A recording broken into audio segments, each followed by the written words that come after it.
जय हिंद विद्यार्थी मित्रांनो, पोलीस दलातील 15,631 पदांच्या भरती परीक्षेसाठी 450 शुल्क, राखीव श्रेणीतील उमेदवारांसाठी 350 रुपये शासन निर्णय जारी. महाराष्ट्र पोलीस दलातील 15,631 पोलीस आणि तुरुंग हवालदारांच्या भरतीचा शासन निर्णय बुधवारी गृह विभागाकडून जारी करण्यात आला. विशेष सवलतीत 2022-23 मध्ये कमाल वयोमर्यादा ओलांडलेल्या उमेदवारांनाही अर्ज करण्याची परवानगी दिली जाईल, असे सरकारी निर्णयात म्हटले आहे. पूर्वी थेट भरतीद्वारे फक्त 50% पदे भरता येत होती, परंतु कर्मचाऱ्यांची तातडीची गरज लक्षात घेता ही मर्यादा रद्द करण्यात आली आहे, असे या निर्णयात नमूद केले आहे.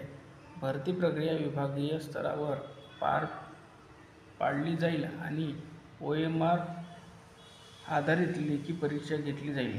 खुल्या श्रेणीतील उमेदवारांसाठी परीक्षा शुल्क 450 रुपये आणि राखीव श्रेणीतील उमेदवारांसाठी 350 रुपये असेल. तसेच परीक्षा शुल्क स्वरूपात जमा झालेली रक्कम आवश्यकतेनुसार भरती प्रक्रियेकरिता खर्च करण्यास मान्यता देण्यात आली आहे. 15,631 पदांमध्ये 2024 मध्ये रिक्त झालेल्या आणि 25 मध्ये रिक्त होणाऱ्या पदांचा समावेश आहे.